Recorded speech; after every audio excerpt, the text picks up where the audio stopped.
I'm sorry for being late for session. I hope this at least somewhat makes up for my tardiness. Well, let's get right into this. Chapter 27, 28th Session.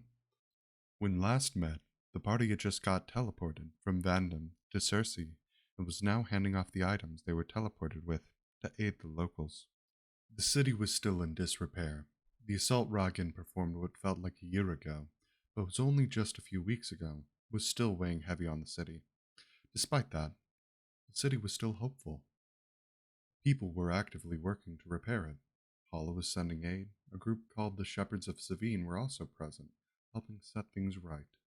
Since it was later in the day, the party decided that rather than immediately get to start earning coin, they should find a place where they could rest. Their search in finding a place to rest was met with passing by familiar faces. The party saw Creek and Celia walking along with their horse Jitterbug. Recklin and Yinvaro seemed to be on better terms, both talking amicably as the party passed, with Leste silently hoping that Yin might get a second chance with Rek. Even Governor Wren had returned from Kadat, now organizing the effort to rebuild Cersei. As the party passed the tried and true inn they previously stayed at, it was clearly still under repair from the attack, and any rooms that were usable were already occupied. They all continued along, finding an empty space to set up their tents near the guild house. As the rest of the party was setting everything up for the night, Perkring started running around the city, delivering the letters and packages he picked up in Vandam. Before he departed after delivering a good number of these items, he made sure to copy the voices of the senders. If the letters and packages did not make the recipients heartfelt, hearing their loved ones' voices again definitely made it so. Once done delivering, Perkring returned to the party and quickly set up his own tent. With everyone ready for the night, and with nothing else to do, Leste asked where everyone wanted to go next. Barad was the goal, but no city nor path was chosen at this point. Nixie brought up wanting to go to Kaltora, the town her daughter called home. This town, while not the largest in Marad, was full of ship travel and things to do, so she thought outside of her child it would be worth the party's time. Perkering brought up wanting to go to his home village, but that was more of a difficult task, as he did not know its exact location. Nixie found Perkering in the forest between Iran and Lyo, so her best guess was that the village was somewhere between the two.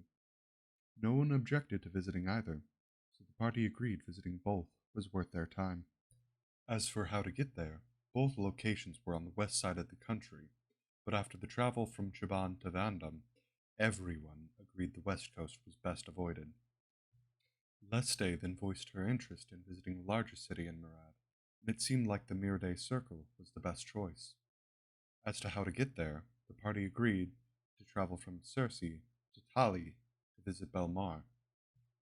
Here, they could catch her up on the party's happenings, and hopefully get an update on the Yazoo as well. After that, they could have Belmar assist in procuring a teleport, or just travel by boat from Snowtide to the Mirrorday Circle. As for how the party could afford either option, they still needed to determine how they were going to get coin. Technically, travel by foot through Ankara was an extremely cheap option, but everyone agreed that option was way too much trouble for what it was worth. Joker set the expectation that the travel would cost around 800 gold, as that was the cost to get from Chiban to Vandam. With a nearby bulletin board at the guild house showing jobs, the party started to think upon what they would do in the morning to get coin. Before anyone could choose what exactly they wanted to do, Leste spoke up. She wanted to be transparent with the party. She wanted to go to the Mirde Circle so she could reveal Kaun to the world. She wanted him to be revealed in a large city that was neutral to the ongoing war and in a country that was already on good terms with Valhira. That made any large city in Thelmarad a reasonable place for his reveal, but the Mirade Circle was an especially good choice, as the mages of the circle could quickly relay Cowan's existence to the world. Perkring inquired as to why Cowan even needed to be revealed, as Leste had up to this point put a massive amount effort into hiding him. She explained that his reveal was not something needed just for him or herself, but for dragonkind. He is the first dragon to be hatched out of Valhira since the Draconic War, and per Bronca's insight, his reveal is the best way to signify the dragons are prepared to return to all of Amaranthine. As for why she has waited until now for the reveal, she was uncertain that she could protect Kaun. For most of her travels outside of Valhira, she was on her own. After defeating a high-ranking Yazoo, though, she had proven to herself that not only she, but the party was prepared to protect Kaun. Additionally, the Yazoo already know of Kaun, so it's already past time to make some allies for Kaun, rather than just enemies. With all of this being said, Leste stressed that before Kaun can be revealed, the party needed to finally choose a name. This topic was one that had been avoided, intentionally or not, for far too long now, so she put the deadline of the party reaching the Miraday Circle to come up with a name, so that once Kaun was revealed, he could be revealed under the name of the party. Rather than delay further, everyone got to talking and working on a name. Some names were shot down before people even finished speaking them, while others were laughed at, not maliciously, but with a fondness of sorts. Ultimately, after a lot of back and forth, a name was finally agreed upon. Maybe it's Menagerie. Now, not everyone was fully fond of the name as is, but party members grew to love it because of how they could personalize referring to it. Some chose to call themselves Mim from the abbreviation of the name. Others just said the Menagerie, while the rest just used the full name, all depending on what the individual wanted. This common bond was just a name, but it helped the party grow fonder, in a way. After that, the party called it for the night and drifted to sleep. At dawn, yet again, Perkring called out, awaking all. As per usual, Joker was most upset by this. He was supported by Maka, Domitanis, and Leste, with Maka and Domitanis providing coffee, and Leste letting him hold on to Kaun's bag until everyone was fed and ready to start the day. After a quick breakfast, everyone visited the job board outside the guild hall to determine how they would get money for the travel to Murad. Most of these jobs were basic tasks, menial labor of clearing rubble, searching for lost items, first aid, or delivery of messages. But one stood out that Leste was hoping someone in the party could get done. A father put up a notice on their daughter falling ill after the attack on Cersei, and they haven't been able to recover, even with magical intervention. Leste then asked if either Nixie or Maka could assist with it, and the two deliberated. Eventually, they decided that Maka would prioritize on the child, while Nixie could assist if needed, but she would remain at the temple to provide first aid to others. With Maka planning on spending the day and Cersei providing aid, she offered her magical broom to Perkring, Domitanis, and Joker, as they decided to perform deliveries for coin and likely needed the extra mobility. Perkring was overjoyed at this, reveling in the limited flight he gained with Maka's generosity.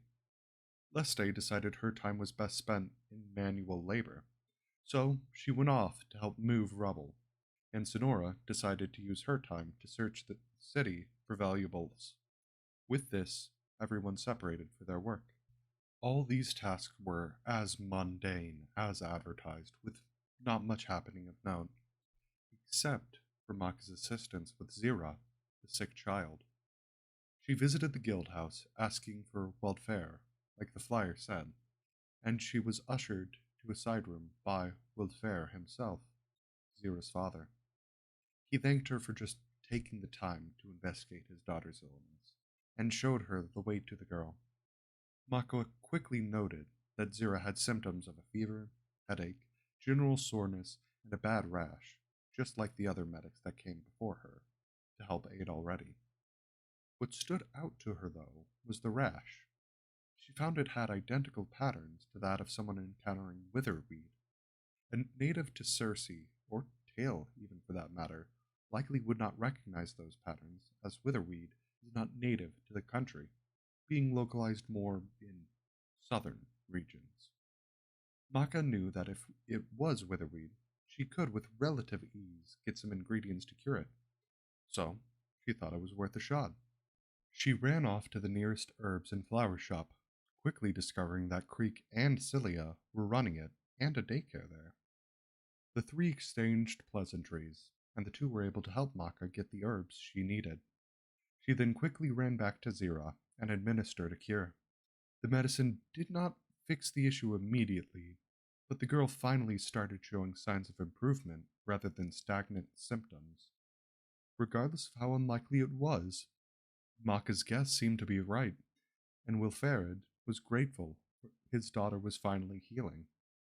He gave Maka a respectable reward, and then she went off to relax for the rest of the day.